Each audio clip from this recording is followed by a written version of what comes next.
Celum, el portal de todos.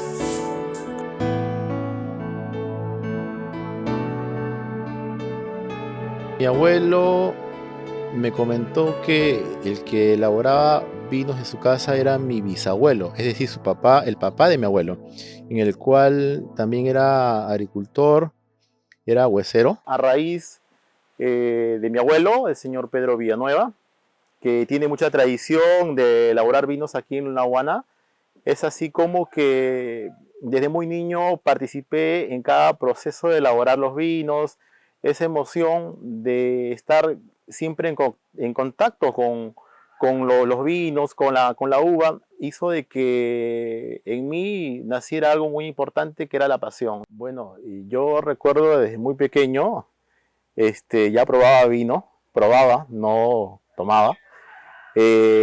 Posteriormente trabajé en la bodega de los 15 años hasta la actualidad y recuerdo que mi abuelo, mi abuelita tenían sus clientes y venían a comprar el vino a la bodega. Y en ese momento tenían un envase que hasta ahora se lo maneja, eh, que se llama Robero. Entonces sacaban con la manguerita de la botija a la Robero, sacaban el vino y yo en ese momento llegaba y simplemente me daba curiosidad de probar, ¿no? Mi primo estaba haciendo una destilación y hubo algún problema, se presentó en ese momento que mi primo estaba destilando y tuvo que salir.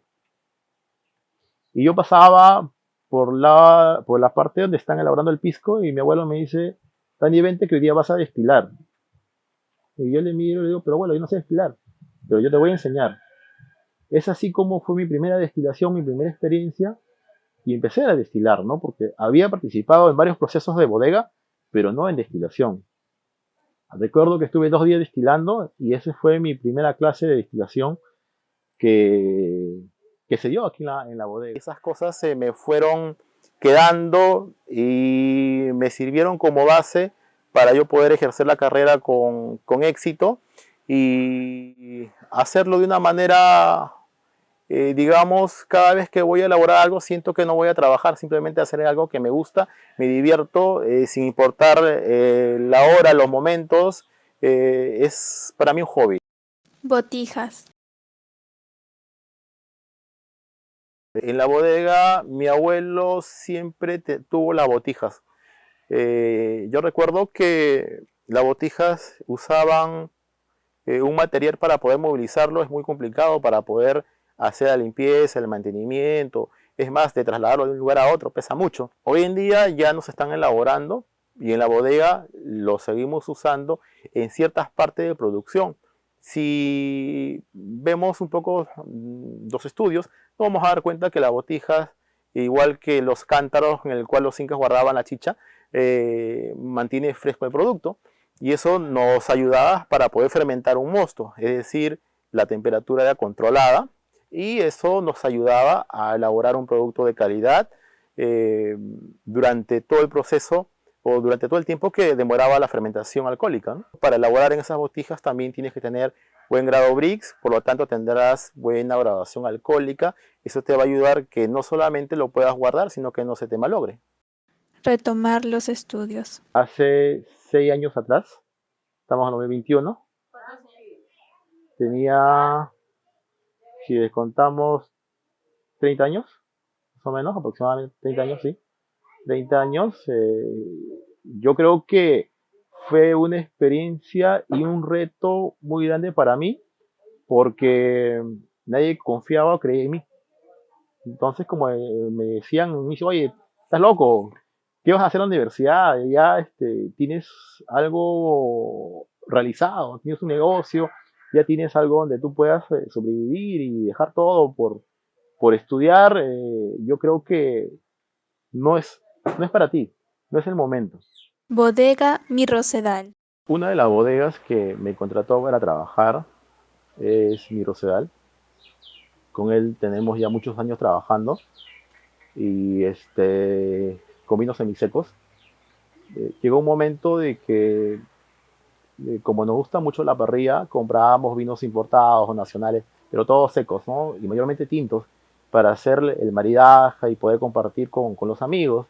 y constantemente se repetía esos eventos, de tal forma que cierto día me comenta el dueño, no, me gustaría tener un vino que sea propio y yo tomarlo, y yo creo que en un futuro lo podemos hacer, ¿no? Entonces como que quedó esa idea que con el pasar de los tiempos se fue plasmando en algo real. Yo creo que hay mucha historia y mucha pasión detrás de cada botella. Te decía no solamente por cómo empecé a hacer los vinos secos, sino el nombre de ese vino, que lo voy a contar porque era un sentimiento muy grande que él sentía por su mascota.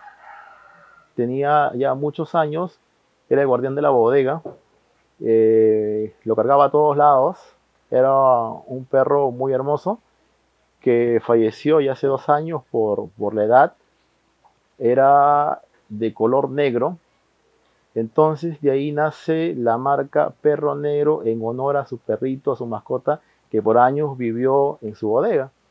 Y yo tengo la satisfacción de haber elaborado y de seguir elaborando ese vino que se vende hoy en día en diferentes variedades, todo secos, ya sea el Cabernet Sauvignon, el Moscatel de Alejandría, el vino rosado, y hay uno que se está sacando recientemente que es un vino seco de Torontel, ¿no? Blanco seco.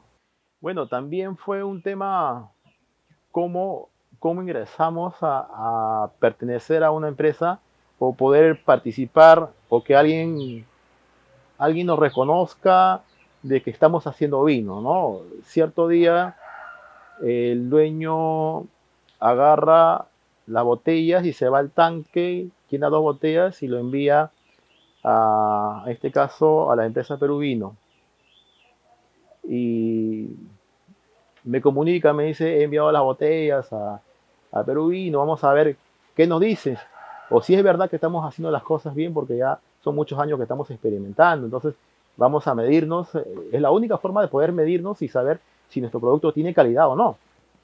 Y nos dimos con la sorpresa de que las botellas se abrieron en vivo, en un programa en vivo. Hemos estado mirando, le estuvieron analizando.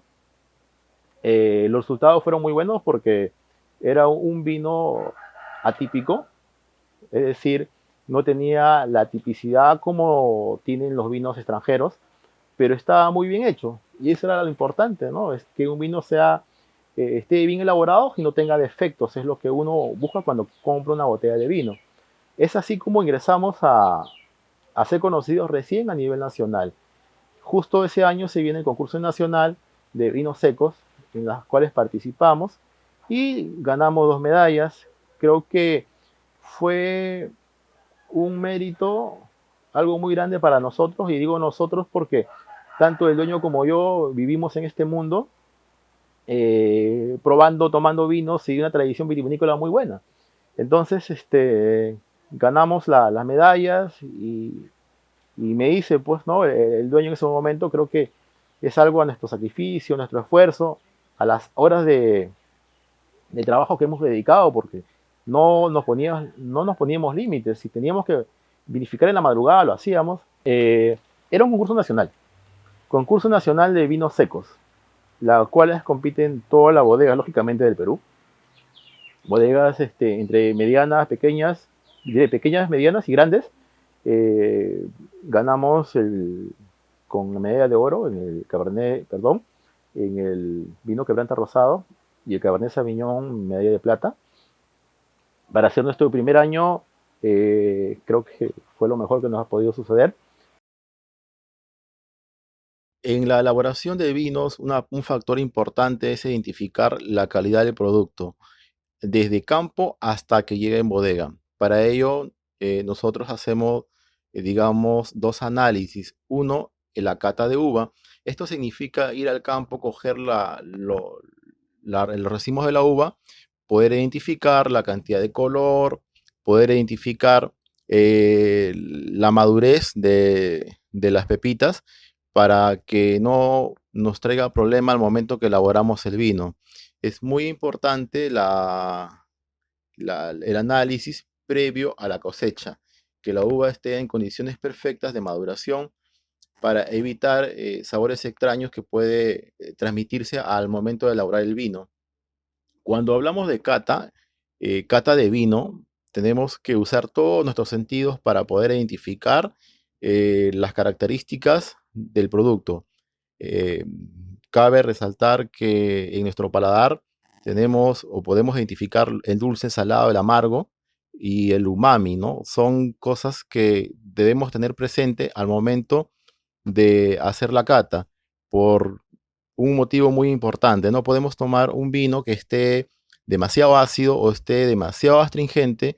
Es por ello que la cata nos ayuda a identificar la calidad y los niveles en la composición del producto. Hoy en día se habla mucho del color del vino, incluso de climas, porque influye mucho en el color que pueda tener tu producto final. Los antocianos es la materia colorante que se encuentra en la cáscara de la uva, en este caso de los vinos tintos. Pizza de uva. El trabajo podía demorar todo un día. Podías amanecer en el lagar, haciendo la pizza de la uva. Entonces no era fácil, pues, porque todo era manual, ¿no? Desde la pizza de la uva hasta sacar el líquido con el envase y llevarlo a las botijas, ¿no? Cuando la uva, la producción es poca, puede demorar 8 horas, pero si la producción es más de 5.000, 10.000 kilos, olvídate, vas a estar 2 días ahí, porque no solamente es pisar la uva, sino es sacarle el jugo. A veces las condiciones no te pueden ayudar porque la cantidad de uva hace expresión y se coloca, se pone duro, ¿no? Y hay que ir sacando poco por poco, hay que hacer que el líquido vaya a pasar de un lugar a otro, que colarlo, hay que, la canasta se llena, la canasta que lo usan como colador se llena de cáscaras y de pepitas. Destilación. Antes la destilación se hacía muy distinta como lo hacemos ahora. Para empezar, ellos hacían una destilación a grado y solamente leían las burbujas.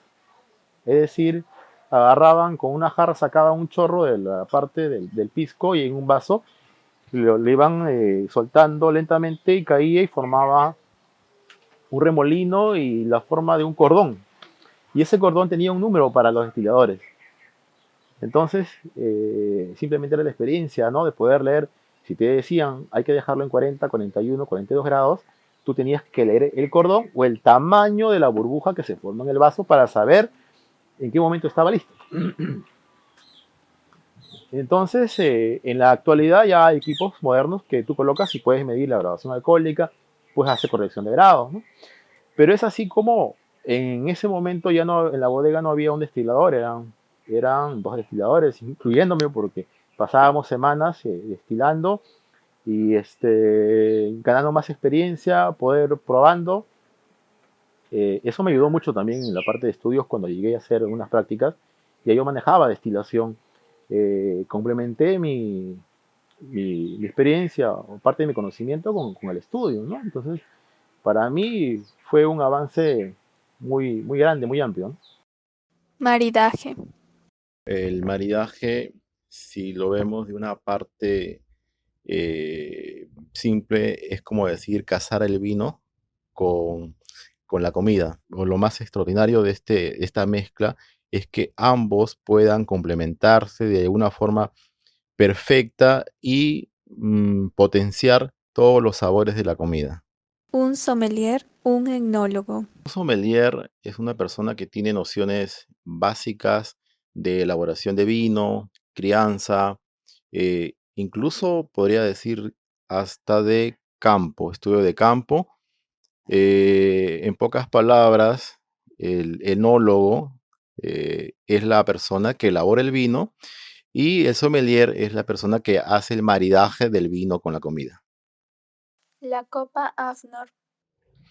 La copa, hay una copa de cristal normada a nivel internacional, denominada AFNOR, que lo usan para poder hacer las catas de las diferentes variedades de vino en el mundo. Entonces, tenemos una capa, diré, para una copa legalmente formalizada, pero también existen copas para cada tipo de vino de acuerdo a las características organolépticas que puede tener el producto. Podemos usar una copa para tinto, una copa para blanco, otra copa para champán y otra copa para pisco. Entonces, la elección está de acuerdo al consumidor en este caso, pero si hablamos profesionalmente, necesitaríamos usar una copa de cata para hacer una descripción organoléptica muy buena del producto. Hay un pintor de acá local en el cual hizo el retrato del bodegón, me gustó y lo compré pues para tenerlo acá en la bodega y la gente que venga mire cómo hacían, ¿no? Justamente ahí está con la damajuana en la mano que siempre consumía mucho la cachina. A veces el calor era excesivo que tenías que sacarte el polo, no podía soportar la temperatura que hacía. En sus pies del señor está el arrobero que mencioné a un inicio para poder medir la cantidad de licor que uno quiere o de vino, ¿no? Para mí, los embajadores de Chincha.